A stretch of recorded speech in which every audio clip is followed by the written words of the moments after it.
a un gentil, a un griego, le aburriría, no le llamaba para nada la atención. Pero como fue escrito para los judíos, a los judíos eso les fascina, ¿no?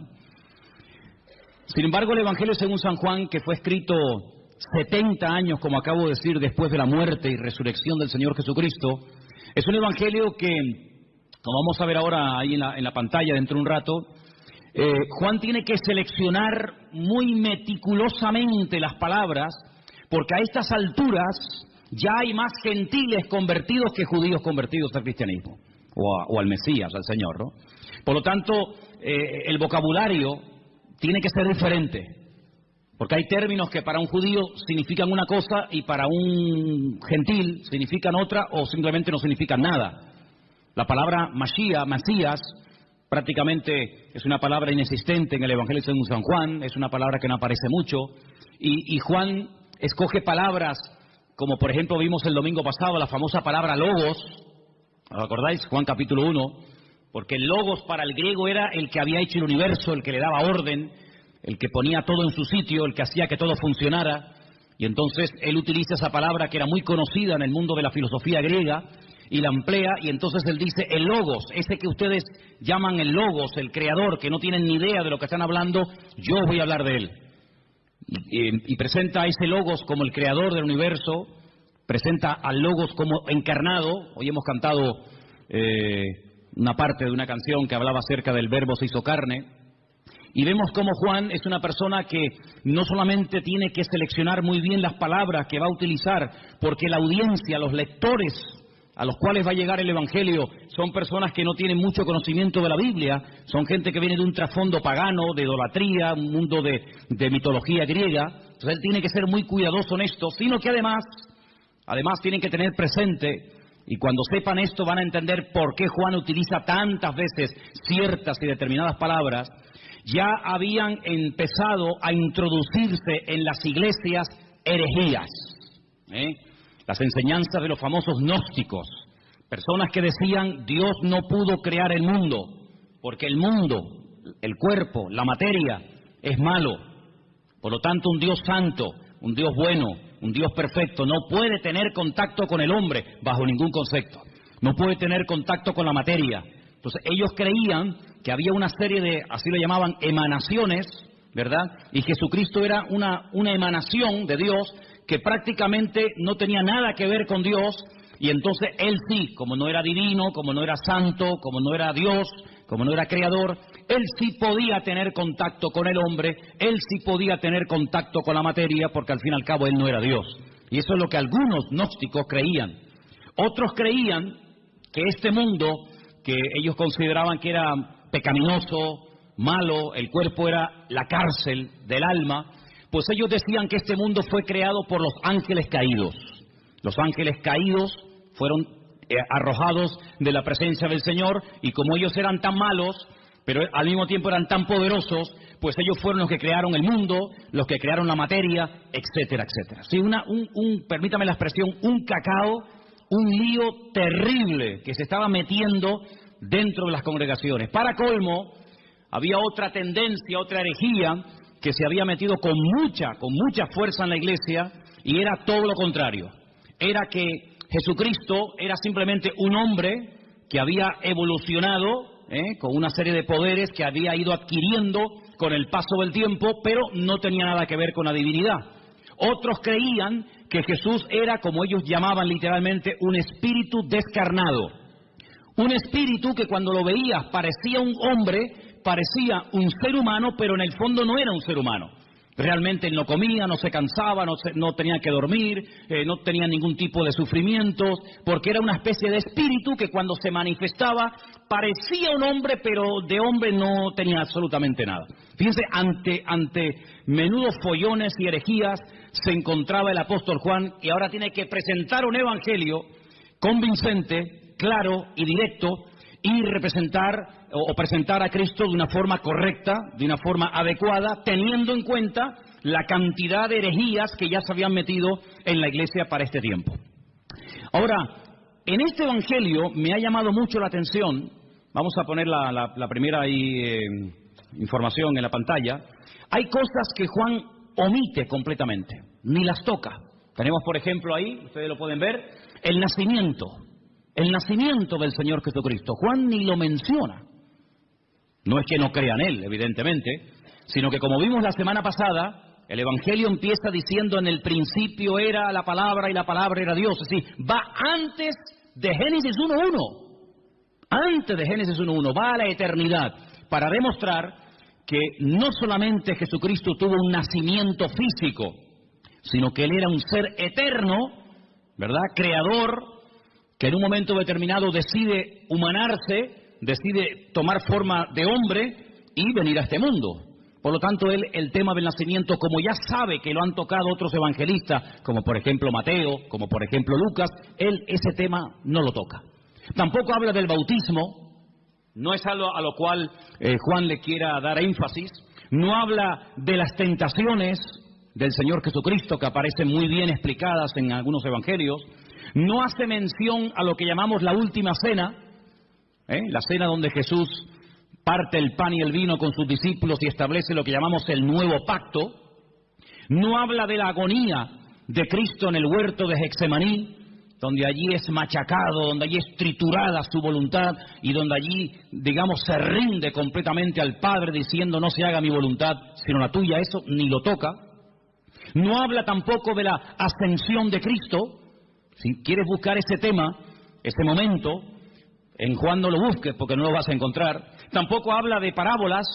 Por ejemplo, el Evangelio según San Mateo está lleno de parábolas.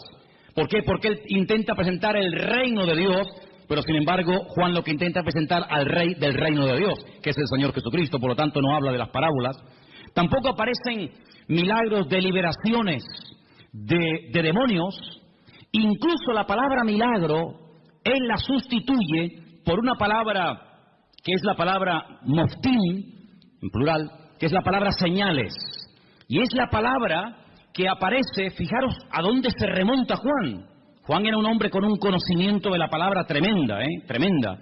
Él se remonta al llamamiento de Moisés, allí en Éxodo, capítulo 4, donde Moisés habla mal, Moisés dice: no me van a creer, no me van a oír, y entonces el Señor dice: no, yo te estoy diciendo que te van a oír, yo te estoy diciendo que te van a recibir, que tú vas a sacar a mi pueblo y lo vas a traer aquí, y tú estás diciendo que no. Es decir, ¿me estás llevando la contraria? Pues te voy a enseñar lo que le pasa a una persona cuando habla mal. Mete la mano en tu pecho. Metió la mano en el pecho y le dice: sácala ahora. Y cuando la sacó, estaba totalmente leprosa. Y se vuelve a meterla. Sácala, ya está limpia. Él se quedó, esa lección se le quedó grabada en su mente, y él se dio cuenta que su propia hermana, María, cuando habló mal de él, le pasó exactamente lo mismo que a él le pasó. Quedó leprosa durante un tiempo por dudar y por hablar mal de los hijos de Israel. ¿Qué te parece? Y no solamente eso, sino que le dice: ¿y ahora qué tienes en tu mano? Dice: tengo una vara. Dice: tírala al suelo, y se convirtió en serpiente. Si le estás dando lugar al enemigo, cada vez que hablas mal. Cógela por la cola y volvió otra vez a convertirse en vara, a convertirse en palo. Estas dos señales no las olvides en tu vida. Cuando vayas a Egipto, muéstrales estas dos señales para que ellos aprendan a hablar y para que sepan lo que puede ocurrir cuando una persona utiliza mal el poder de la lengua y puede darle lugar al enemigo. Así que estas señales, esa palabra moftim, es la misma que utiliza Juan en su Evangelio cuando dice que el Señor Jesucristo hizo muchas señales, las cuales no están escritas en este libro. Dejadme que os lea este versículo. Jesús hizo además muchas otras señales en presencia de sus discípulos, las cuales no están escritas en este libro. Él lo dice bien claro. Todo lo que Jesús hizo, todo lo que el Señor enseñó, todos los milagros de Cristo no están escritos en este libro. Pero estas se han escrito para que creáis que Jesús es el Cristo, el Mesías, el Hijo de Dios, y para que creyendo tengáis vida eterna. Así que él emplea la palabra señales, y ahora después hablaremos un poquito de eso. Así que estas cosas que les he mencionado no aparecen en el Evangelio según San Juan, pero mira tú por dónde. Si Juan no hubiera escrito su evangelio, todas estas cosas que vamos a ver a continuación, la siguiente por favor, nunca sabríamos absolutamente nada de estas cosas que vamos a mencionar ahora, porque no las menciona ni Mateo, ni Marcos, ni Lucas. Si yo les preguntara a ustedes, sin leer el Evangelio según San Juan, cuál fue y dónde hizo el Señor Jesucristo su primer milagro, nunca lo sabríamos. Nunca sabríamos que el primer milagro de Cristo fue en Caná de Galilea, convirtiendo el agua en vino. Porque nadie lo menciona, pero Juan sí. Bendito sea el Señor, porque le reveló y le mostró a Juan dicho milagro, ¿sí o no? Menciona además algo muy interesante, la conversión o la conversación que tuvo en capítulo 2 con Nicodemo. Esa conversación no aparece por ninguna parte en los otros evangelios. Es una conversación interesantísima, allí en Juan capítulo 3. A Juan le gusta mucho las conversaciones de Cristo con otras personas. Por ejemplo, en el 2 está el milagro de las bodas de Caná, en el 3 está la conversación con Nicodemo, en el 4 que está la conversación con la mujer samaritana. Si no hubiera sido por Juan, nunca hubiéramos sabido que Jesús se detuvo junto al pozo en Samaria y le habló a una mujer samaritana, y allí pues le dijo cosas tremendas, y allí él se reveló como quien verdaderamente él era, solamente en Juan. Si no se hubiera escrito el Evangelio según San Juan, nunca habríamos oído de que sanó a un paralítico en el capítulo 5 en el estanque de Betesda, que hacía 38 años que estaba esperando el movimiento del agua. Fíjate tú por dónde, hermano, me quedé sorprendido, y es así. Si no hubiera sido por Juan, nunca hubiéramos oído hablar de Lázaro. La resurrección de Lázaro, su amigo en Betania, solamente la encontramos en el capítulo 11 del Evangelio según San Juan. Nunca nos hubiéramos enterado de que el Señor Jesucristo se agachó para lavarle los pies a sus discípulos, porque eso no lo cuenta ningún otro evangelista más que solamente Juan. Nunca hubiéramos recibido o tenido una enseñanza que va, fíjate, desde el capítulo 14 hasta el capítulo 17 del Evangelio según San Juan, hablando acerca del ministerio, de las funciones del Espíritu Santo, el bendito Consolador. Por ejemplo, él dijo: no os pongáis tristes, no os dejaré huérfanos, os conviene que yo me vaya, porque si yo no me fuese, el Consolador no vendría. Pero cuando Él venga, porque yo le voy a rogar al Padre que os envíe otro Consolador para que esté con vosotros para siempre, Él me glorificará a mí. Él os guiará a toda la verdad. Él os hará saber lo que ha de venir. Él tomará de lo mío y os lo hará saber a cada uno de vosotros. Él además convencerá al mundo de justicia, de pecado y de juicio. ¿Qué te parece? Una enseñanza profunda del Espíritu Santo solamente en San Juan. Nunca habríamos oído el comentario despectivo, la crítica que Judas hizo cuando vio a una mujer que derramaba sobre él un vaso de alabastro con el nardo puro, aquel perfume. Dice que se llenó toda la casa, y cuando él dice: qué desperdicio tan grande, haber derramado todo este perfume sobre el cuerpo de Jesús, qué desperdicio tan grande. Esto vale más de 300 denarios, un año entero de trabajo total derramado sobre Cristo así, en un momento. Eso aparece en San Juan. Así que es un evangelio que nos da muchísima información, pero es un evangelio diferente. ¿Por qué? No solamente porque cuenta cosas que ningún otro evangelista contó, sino que los demás evangelistas, Mateo, Marcos y Lucas, nos hablan y se centran fundamentalmente en el ministerio de Jesús en el norte del país, en lo que conocemos con el nombre de Galilea. Él se quedó a vivir durante mucho tiempo en Galilea, sobre todo en la ciudad de Capernaum, el pueblo de Naún, y los evangelios, los 3 primeros, nos cuentan lo que hacía allí. Pero sin embargo Juan cambia de escenario y comienza a hablarnos de cosas que Cristo hacía en el sur del país, en Judea y sobre todo también en la ciudad de Jerusalén. Ahora, es interesante porque en el propósito del libro que hemos leído esta tarde, Juan reconoce que todo lo que el Señor Jesucristo hizo, nunca, ningún autor, ni él mismo, podía haberlo escrito. Hay, por ejemplo, un versículo muy interesante en San Juan, os lo leo, capítulo 21, que dice: Hay otras muchas cosas que Jesús hizo. Estamos en el 21-25. Las cuales, si se hubieran escrito una por una, pienso que ni aún en el mundo cabrían los libros que se habrían de escribir. Por lo tanto, el Evangelio según San Juan es un pequeño resumen, no es una obra completa, una enciclopedia de la vida de Cristo, sino es simplemente un pequeño resumen donde Él, a propósito, toma o escoge 7 señales y las va a presentar y nos va a presentar a Cristo de una forma muy completa. Pero una cosa que llama mucho en el Evangelio según San Juan es lo observador y la tremenda memoria que Juan tenía.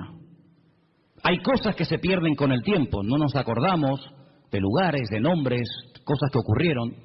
Sin embargo, vais a ver que Juan, por ejemplo, yo he hecho una lista de cosas que cuenta Juan que demuestran que tenía una memoria tremenda, pero aparte de tener una memoria tremenda, era un hombre muy observador. Por ejemplo, él dice que cuando aquel niño dio aquellos panes y aquellos peces para dar de comer a aquella multitud, ¿os acordáis del milagro, sí o no? Él dice en su evangelio, y por cierto es el único que lo dice, que aquellos panes eran panes de cebada. Qué curioso, ¿no? Son panes de cebada. No son panes de trigo, no son panes de maíz, no son arepas, ¿no? Sino son panes de cebada. Qué curioso, ¿no? Después dice, por ejemplo, que cuando el Señor en una de las ocasiones calma la tempestad en el mar de Galilea, habían remado 5 kilómetros. Otros evangelistas dicen, después de haber remado un rato, Juan dice, no, un rato no, remamos 5 kilómetros. Qué curioso, ¿no? Después se da cuenta de que en el primer milagro en las bodas de Caná de Galilea, no solamente dice que Jesús dijo llenar las tinajas hasta arriba, sino dice que había 6 tinajas. No dice, bueno, había tinajas, sino las cuenta, porque si no las cuenta, ¿cómo lo sabe? 1, 2, 3, 4, 5... 6 tinajas había llenas de agua que después se convirtieron en vino. Es el único que menciona, fíjate qué detalle tan curioso, esto es una persona muy observadora, pero no solamente observadora, sino que además si no estás allí, tú no te enteras. Porque les quiero decir que el único que se la jugó y que fue valiente y que estuvo al pie de la cruz hasta que murió fue Juan. Y por eso él dice que hay un momento, mientras él está agonizando en la cruz, hay un momento en el que los soldados comienzan a decir, oye, la túnica que lleva puesta este hombre es buenísima. Es una pena romperla en pedazos y un trozo para ti y otro trozo para ti. ¿Por qué no nos rifamos y echamos suertes? Y dice la Biblia que echaron suertes y a uno le tocó y se la llevó. Eso solamente lo cuenta Juan, que se rifaron la ropa del Señor. Después dice que cuando se llevan a ungir a Cristo al sepulcro, algunos dicen que lo envolvieron en una sábana y ya está. Juan dice, no, lo envolvieron en una sábana y le pusieron mirra, le pusieron aloe y había 100 libras entre mirra y aloe para envolver, para ungir el cuerpo del Señor. Es el único que dice que Nicodemo se llevó el cuerpo de Cristo para ungirlo. Es el único que dice que aquella mujer que derramó el vaso de alabastro, el vaso de nardo puro sobre el cuerpo de Jesús, dice que no solamente lo derramó, sino que toda la casa olió al perfume que olía el Señor Jesucristo. Otro detalle muy interesante. Después, por ejemplo, una de las cosas muy interesantes es que él dice que el templo de Jerusalén se tardó 46 años en ser restaurado y decorado por el rey Herodes, el único que lo dice. Es el único que menciona el detalle, muy interesante por cierto, que en Juan capítulo 4 dice que los samaritanos y los judíos como que no se llevaban entre ellos. Había un pique ahí, ni los samaritanos podían ver a los judíos, ni los judíos a los samaritanos. Son detalles muy significativos de un hombre que se fija mucho. Luego, algo que me ha llamado mucho la atención del Evangelio según San Juan, es que es un hombre que menciona lugares de Jerusalén porque se ve que conoce y se sabe muy bien mover en la ciudad de Jerusalén.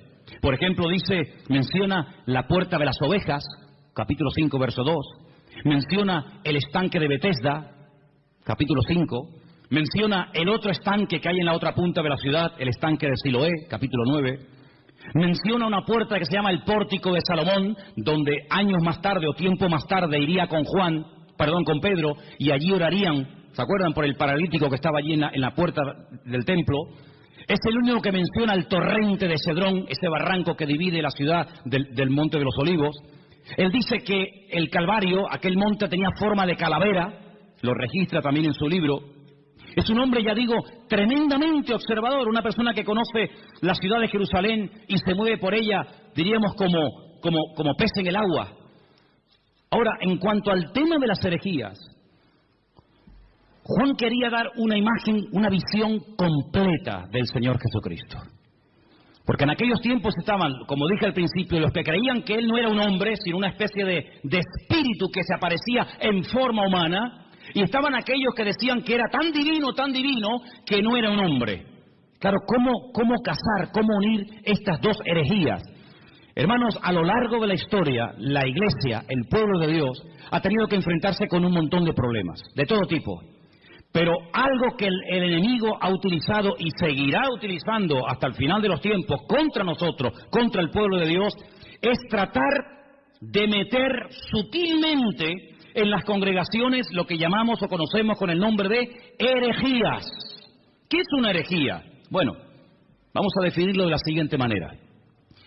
El diablo sabe perfectamente que cuando uno conoce la verdad, cuando uno tiene un encuentro con él, cuando uno conoce la verdad, pues sabe diferenciar perfectamente lo incorrecto. Ya el ejemplo que hemos puesto en otras ocasiones, aquel hombre que trabajaba en un banco manejando todo el día divisas, manejando todo tipo de monedas. Antes había más que ahora, hoy en día con el tema del euro muchas monedas no existen, pero antes cuando viajabas por Europa, cada país tenía su moneda y tenías que cambiar franco, tenías que cambiar libras, tenías que cambiar pesetas. Bueno, ya eso prácticamente ha desaparecido. Pero le preguntaron un día a un hombre que manejaba constantemente divisas. Me imagino que habrás tenido que estudiar muchísimo, ¿no? Hacer muchos cursos para diferenciar los billetes falsos de los verdaderos. Y él dijo, jamás en mi vida yo he hecho un curso para estudiar billetes falsos. Y entonces, ¿cómo sabes diferenciar uno falso de uno verdadero? Dice, porque yo he estudiado muchísimo al billete verdadero. Yo lo conozco también, su tacto, hasta cómo huele, las características del billete verdadero, lo que se tiene que ver, lo que no se tiene que ver, dónde tengo que tocar, dónde no tengo que tocar. Lo conozco tan bien que en cuanto me presentan un billete falso, digo, este no es falso, este no es verdadero. Porque conozco al verdadero. Ahora, si me pongo a estudiar todo lo falso, al final sé que son falsos, pero no conozco al verdadero. Y lamentablemente vemos que hoy en día también hay gente así, han estado un poco de tiempo los mormones, un poco de tiempo los Hare Krishna, un poco de tiempo los Rosacruces, un poco de tiempo con los testigos de Jehová, un poco de tiempo con los evangelistas, un poco de tiempo con no sé quién. Al final tienen un cacao en la cabeza terrible, conocen tantas sectas y filosofía, pero no conocen la verdad. Y Jesucristo no es uno más. Lo que Juan hace es presentar la verdad, porque él dice, la verdad os hará libres. Si yo empiezo a rebatir y a discutir y esto, no, con la discusión no llegamos a ninguna parte. Yo lo que voy a hacer es proponerme, seleccionar una serie de señales, presentaros la verdad de la forma más completa y variada y profunda posible, porque cuando lleguéis a conocer la verdad, cuando lleguéis a intimar con la verdad, os vais a dar cuenta de que lo falso ya no tiene ningún atractivo, ya no tiene ninguna tentación para vuestra vida, porque la verdad no solamente os hará libres, sino que la verdad os hará felices. ¿Cuántos dicen amén? Entonces él presenta a Cristo como la verdad y os vais a dar cuenta que la palabra verdad, verdadero, aparece así de veces en el Evangelio según San Juan. No hay una palabra que se repita más en este Evangelio como la palabra verdad o verdadero. Tengo aquí una pequeña lista, no son todos, pero para que veáis. Dice, yo soy el pan verdadero, el pan que descendió del cielo. No dice yo soy el pan. Bueno, podría decirlo, pero añade la palabra, yo soy el pan verdadero. Y entonces dice, el pan que comieron nuestros padres en el desierto, pues todos los que lo comieron murieron. Pero el que coma de mí nunca morirá. Después dice, yo soy la vid. Pero no dice solamente yo soy la vid, sino dice, yo soy la vid verdadera. Juan capítulo 15, verso 1. Juan 8, 16 dice, yo soy el juez, pero el juez verdadero. El juez que imparte verdaderamente justicia. Y os vais a dar cuenta de que aparece la palabra verdad por todo el Evangelio. Encontramos, por ejemplo, en Juan 14:6, un versículo que todos conocéis de memoria, ¿sí o no? Sí. A ver, ¿qué dice Juan 14:6? No, ese es 3:16, ese es el 3:16, el 14:6. 14:6. Yo soy el camino, yo soy la verdad y yo soy la vida. Otra vez la palabra verdad, continuamente la verdad, la verdad, la verdad, la verdad. Qué curioso que un día Pilato se le quedó mirando y le dijo, ¿y qué es la verdad? ¿Qué es la verdad? La verdad no es la iglesia evangélica. ¿Sabías eso, no? La verdad no es una secta, una religión. La verdad se llama Jesucristo. La verdad se llama Jesucristo. Y teniendo al Señor, podemos discernir entre la verdad y la mentira. Hay algunas congregaciones donde tal vez enseñan cosas que no son 100% verdad. Por eso el Señor quiere que escudriñemos la verdad, que leamos la Biblia, para que sepamos discernir y sepamos separar lo falso de lo verdadero. El apóstol Pablo le decía a Timoteo, quiero que sepas esto y lo tengas bien presente en tu vida, que dice el Espíritu de Dios que en los últimos tiempos, y lo dice claramente el Espíritu Santo, se meterán dentro de las congregaciones herejías, falsas doctrinas, doctrinas de demonios, que parecerán muy bonitas y muy atractivas. Pero para eso tenemos la palabra, para comprobar en todo momento si lo que en mi iglesia se está predicando es la verdad. Y el día que aquí no se predique la verdad, levántese y váyase. No se quede por amor a mí, no se quede por amor a los niños, no se quede por cariño a la hermana o al hermano tal. No, no, aquí no estamos para vernos las caras, aquí estamos para crecer y conocer y profundizar en la verdad, porque la verdad es la que nos hace libres.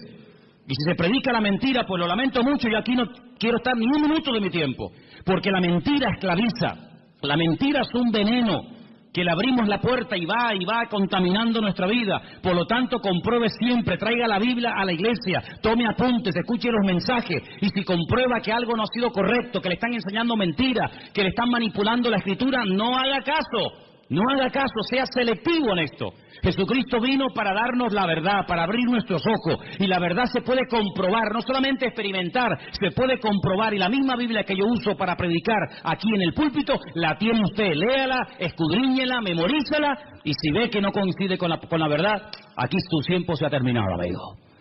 Estamos en este lugar para crecer en la verdad. ¿Cuántos dicen amén? Ahora, fíjense qué interesante. En el Evangelio según San Juan hay 7 expresiones muy interesantes que las vamos a ver ahora, pero algo que también hace Juan, no solamente nos presenta a Cristo como el eterno, el creador, el todopoderoso, sino que además nos da ejemplos para que nos demos cuenta que a lo mejor puede haber un creyente, escúchenme bien por favor, puede haber un creyente que no lo entienda todo. Pero tenemos que tener paciencia con el que no lo puede entender o aceptar todo. Si yo pusiera, vamos a poner un ejemplo, ¿no? Si tuviéramos este salón ahora mismo dividido en dos, tuviéramos este salón dividido en dos, y tenemos en el centro, más o menos, ¿no? Tenemos en el centro una especie de cristal, de prisma, y proyectamos un rayo de luz desde ese lado, en dirección al prisma. Todos los que están a mano izquierda verían solamente un rayo de luz, pero todos los que están a mano derecha verían 7, en 7 colores diferentes. Si yo les pregunto a los de la mano izquierda, ¿ustedes qué están viendo? Y me dicen, un rayo de luz. ¿De qué color? Blanca. ¿Seguro que veis uno solo? Contarlo bien, sí, uno solo. Vosotros, hermanos, ¿qué estáis viendo? Pues estamos viendo 7 rayos de 7 colores diferentes, pero ¿cómo puede ser que unos vean 7 y otros vean 1? ¿Quién está viendo la verdad? Todos. Lo que pasa es que unos están a un lado y otros están a otro lado. Y estos, por estar en un lado, ven más que los que están en otra parte. ¿En qué lado te encuentras de tu relación con el Señor? Hay gente que no ve más allá de lo que ven sus ojos, y por eso se hunden. Por eso se desaniman, porque no ven más allá. Y como le dijo el Señor a Pedro, no pones la mira, no pones la mira en los 7 rayos, no pones la mira en las cosas de arriba, sino en las de la tierra. Y claro, cuando uno mira a lo de la tierra se derrumba. Cuando uno mira a lo de la tierra uno se deprime, la fe te la destruye el mundo. Pero cuando tú levantas la mirada, tú ves más allá. Y eso es lo que Juan quiere. No solamente presentarnos al Señor Jesucristo como divino, como creador, como un ser eterno, sino que también lo presenta como humano. Y fijaros las citas que os voy a dar para los que tomen nota, ¿no? En capítulo 2, verso 15, vemos a Cristo enfadado, con un látigo. Comienza a echar fuera a todos los que vendían en su casa y los llama ladrones. Me habéis convertido mi casa en cueva de ladrones. En el capítulo 4, verso 6, te lo encuentras cansado y sediento junto a un pozo, pidiendo un vaso de agua a una mujer samaritana. El Verbo hecho carne, cansado del camino, pidiendo agua. Sus discípulos en el capítulo 4, verso 31, le daban de comer, porque lo notaban que era la hora de comer y él no había comido. En el capítulo 11, prácticamente todo el capítulo te lo encuentras llorando, quebrantado, emocionado, identificándose con el dolor de haber perdido a un amigo, a un ser querido. En el capítulo 1 y en el capítulo 8, verso 58, te lo encuentras en su preexistencia. Te lo encuentras que él sabe perfectamente lo que tiene la persona. Por eso Cristo no es un hombre que hace muchas preguntas. Ponte un día a hacer un estudio, te animo a que lo hagas. Empieza a buscar en la Biblia cuántas preguntas Cristo hacía. Generalmente muy pocas. Y la pregunta es ¿por qué? ¿Por qué Jesús no preguntaba cosas a la gente? Porque Él tiene todas las respuestas. Porque Él sabe todas las respuestas. Nosotros para saber ciertas cosas tenemos que preguntar, ¿y cómo fue? ¿Y dónde no fue? ¿Y quién estaba? ¿Y quién no estaba? ¿Y estabas tú? ¿No estabas tú? ¿Y fue arriba? ¿Fue abajo? ¿Era de noche? ¿Era de día? Tenemos que hacer muchas preguntas. Él no hace apenas preguntas, porque Él tiene todas las respuestas. Encontramos en el capítulo 17, verso 5, a Jesús. Lo encontramos diciendo que Él tuvo gloria con el Padre. La misma gloria que tenía el Padre, Él la tenía. Y lo encontramos bajando del cielo en el capítulo 6. Pero fíjate tú qué interesante. Encontramos al Señor Jesucristo cansado, lo encontramos al Señor Jesucristo pidiendo agua, lo encontramos dormido en una barca y al mismo tiempo diciéndole a aquella mujer, 5 maridos has tenido y el que ahora tienes no es el tuyo. Diciéndole a uno, he aquí un verdadero israelita. Y le dice, pero si nunca nos hemos visto, dice, yo te vi a ti cuando estabas debajo de la higuera. Y cuando te lo encuentras en el Evangelio según San Juan diciendo, yo soy antes de Abraham, yo existo antes que Abraham el patriarca. Y le dicen, ¿tú? ¿Pero cómo vas a ser tú antes que Abraham si tú no tienes ni 40 años? Y él les dice, os aseguro que yo soy antes de Abraham. Y yo te digo, no lo dice la Biblia, pero yo también te digo que hasta Abraham habló con el mismísimo Señor Jesucristo y el Señor Jesucristo habló con el mismísimo patriarca Abraham. ¿O quién te crees que era Melquisedec? Melquisedec, Melech Tzadik, el rey de justicia, sin genealogía, sin padre, sin madre, sin principio de fin ni de días. Allí estaba el Señor, dándole pan y vino al patriarca Abraham, y el patriarca Abraham dándole los diezmos a Melquisedec, el rey de Salem, el rey de justicia. ¿Qué te parece? Ahora, a lo largo del capítulo, a lo largo del libro del Evangelio según San Juan, encontramos en 7 ocasiones al Señor Jesucristo utilizando la expresión anojí. En hebreo hay 2 formas de decir yo. La habitual, la común, la que se suele utilizar siempre, la que todo el mundo usa es aní. Aní, yo, aní. Pero cuando Dios dice yo, generalmente Él utiliza otro yo que no lo utiliza el ser humano. Es el yo, el pronombre personal, primera persona, que utiliza Dios, y es anojí. Anojí es yo cuando habla Dios, y aní es yo cuando habla un ser humano. En el Evangelio según San Juan encontramos 7 anojí. Juan 6:48, anojí lejen jaim, yo soy el pan de vida, el pan verdadero. Anojí or haolam, Juan 8:12, yo soy la luz del mundo. Encontramos al Señor diciendo, yo soy la puerta de las ovejas, Juan 10:7. Encontramos en Juan 10:11 diciendo, yo soy el buen pastor. Lo encontramos en Juan 11:25 diciendo, yo soy la resurrección y la vida. Lo encontramos en Juan 14:6 diciendo, yo soy el camino, la verdad y la vida. Y lo encontramos en el 15:1 diciendo, yo soy la vid verdadera. Y todas las veces que dice eso, dice anojí, anojí, anojí. Por eso la gente se quedaba diciendo, ¿pero este qué está diciendo? Hoy en esta iglesia ha habido algo impresionante que a mí me ha impactado muchísimo. Y es que se ha cantado y se ha pronunciado el verdadero nombre de Dios. El nombre que habéis pronunciado esta tarde en esa canción, que después la vamos a cantar al final, otra vez más, es el verdadero nombre de Dios.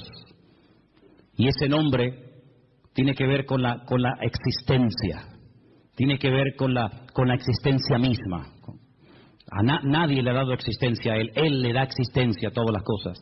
Pero hay algo muy interesante en el Evangelio según San Juan, y es que nuevamente aparecen 7 ventanas. Fíjate qué interesante, se llaman señales. Yo llamo a 7 ventanas a través de las cuales puede ver más allá.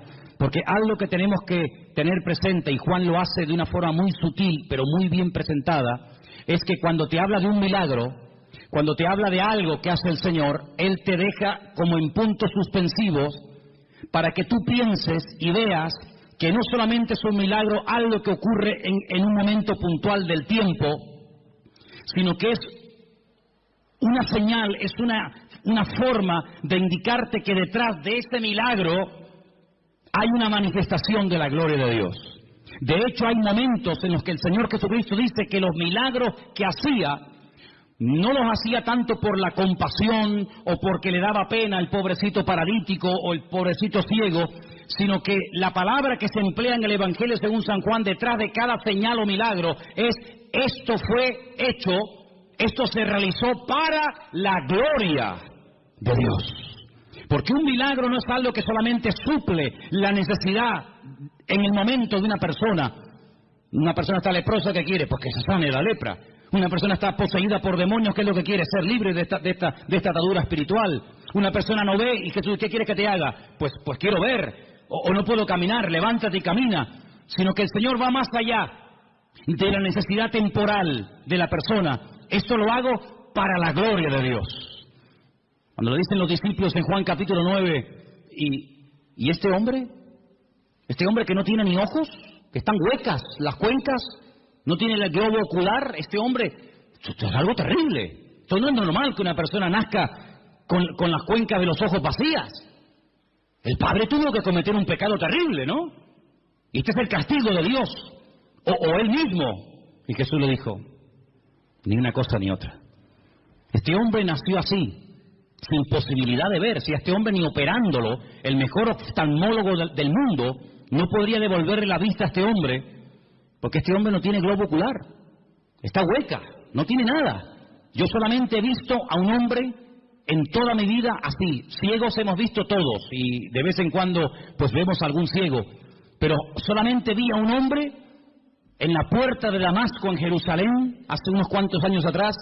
Lo vi y me llamó tanto la atención porque tenía la cuenca de los ojos hueca, vacía, no tenía el globo ocular. Así era el problema de este hombre.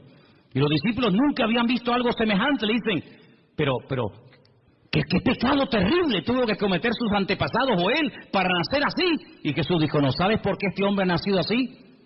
Ya estamos buscando siempre, perdonen las 4 patas a los gastos, ¿no? Que si una maldición, que si un trabajo de hechicería, que si el pecado del abuelo, que si una maldición hereditaria. No, mira, quírense todo ese rollo de la cabeza. ¿Saben? Les voy a decir la verdad. ¿Saben por qué este hombre nació así?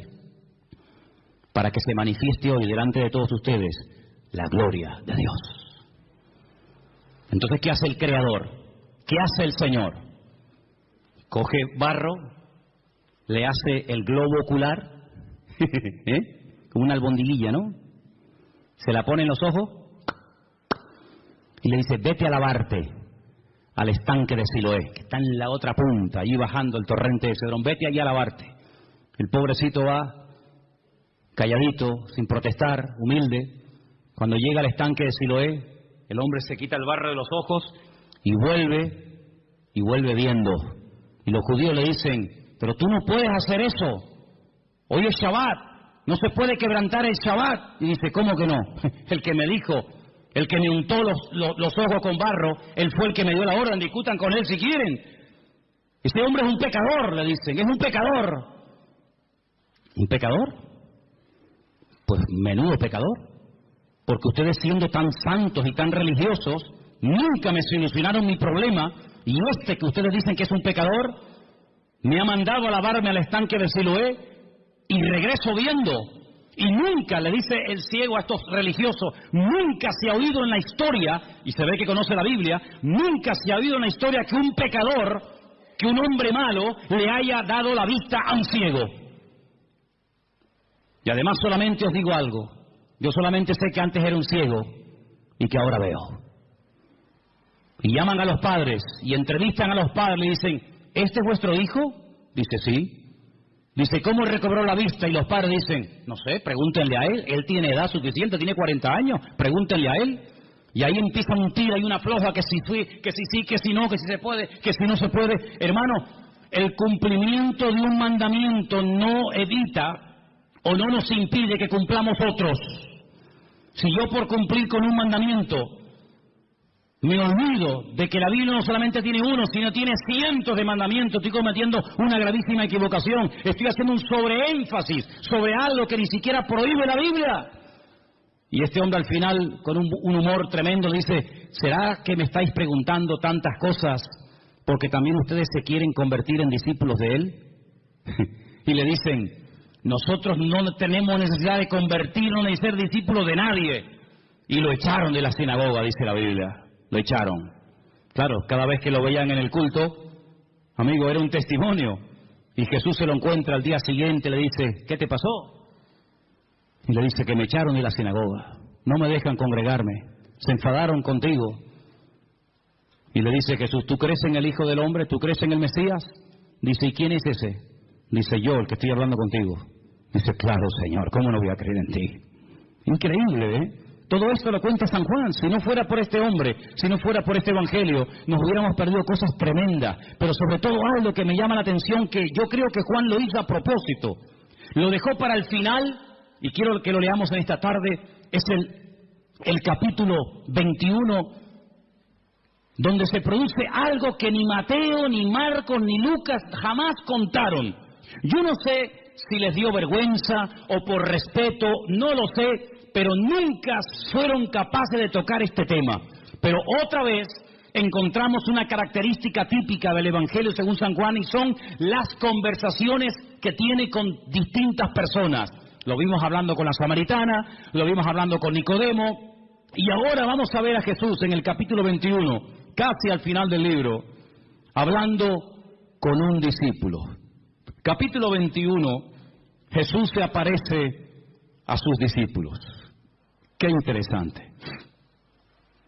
Después de esto, Jesús se manifestó otra vez a sus discípulos junto al mar de Tiberias, y se manifestó de esta manera. Qué interesante, ¿no?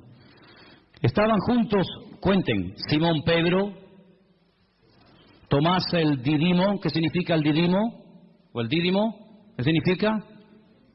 Significa el gemelo. Tomás era hermano gemelo de otro.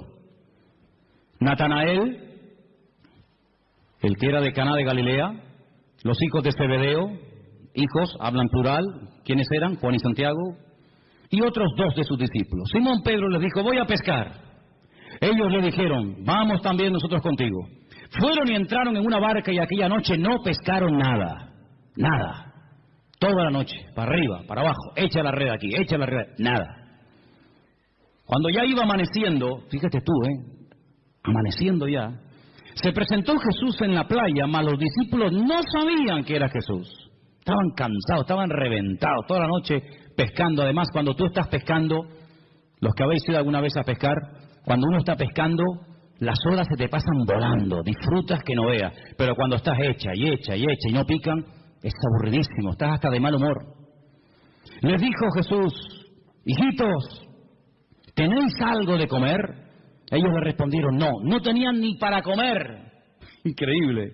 Jesús les dijo, echad la red a la derecha de la barca y hallaréis. Entonces la echaron y ya no la podían sacar por la gran cantidad de peces. Qué milagro, ¿eh? Así, en segundos, lo que no hicieron en toda la noche. Verso 7. Entonces aquel discípulo a quien Jesús amaba, le dijo a Pedro, es el Señor. Es el Señor, esto solamente pasa por la mano de Dios. Es el Señor.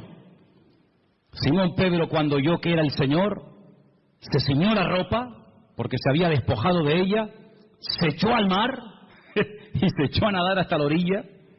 Y otros de sus discípulos vinieron con la barca arrastrando la red de peces, pues no distaban de tierra sino como unos 200 codos. Y al descender a tierra, vieron brasas puestas y un pez encima de ellas y pan. ¿Se han preguntado alguna vez, ¿y de dónde sacó el Señor este pez? No tenía red, no tenía caña. El Señor no necesita nada de esto. Seguramente le habrá dicho a uno, para el fuego. Y hace. No hay problema. Jesús le dijo, traed de los peces que acabáis de pescar. Y fíjate qué curioso, otra vez lo que os dije al principio, qué observador es este hombre. Otro vez se ha dicho, había un montón de peces, Manolo, un montón, pero fíjate lo que dice Juan. Subió Simón Pedro y sacó la red a tierra llena de grandes peces, y podía haber puesto el punto y ya está. Pero Juan dice, no, la red estaba llena, y Juan los tuvo que contar, hermanos. Tuvo que fijarse, porque si no, o esto es una mentira, o ¿de dónde sacó este dato? Es que él estaba allí, y él dice, la red estaba llena, pero había 153. Y aún siendo tantos, la red no se rompió. Recuerda que el versículo 11 dice, grandes peces. Grandes peces, 153. Bueno, ¿y por qué no fueron 205, 89, 34? ¿Por qué 153? ¿Y por qué lo dice? ¿Será que esto es una forma de rellenar un texto? Siempre hemos dicho y hemos enseñado que en la Biblia no sobra nada. Amén, hermanos. Todo tiene una razón, todo tiene una explicación. El idioma hebreo es alfanumérico. Las letras son números, los números son letras. Juan hace así y dice 153. Juan es judío, Juan no es canario, no es alemán, no es latinoamericano. Juan es judío. Juan ve letras y al momento ve números. Ve números y ve letras. Es la mentalidad, está en el chip del cerebro del judío. El judío hace así y ve una palabra y sabe cuánto suma la palabra, porque cada letra es un número y cada número es una letra. Y él en San Juan, en el libro del Apocalipsis, no me voy del tema, pero solamente un ejemplo. En el libro del Apocalipsis, él dice, cuidado hermanos, aquí hay sabiduría, el que lee, entienda. Os voy a dar un dato en clave, pero ustedes que saben lo que estoy diciendo me van a entender. Cuando venga el anticristo, cuando venga este hombre perverso, su nombre, o el número de su nombre es 666, 666.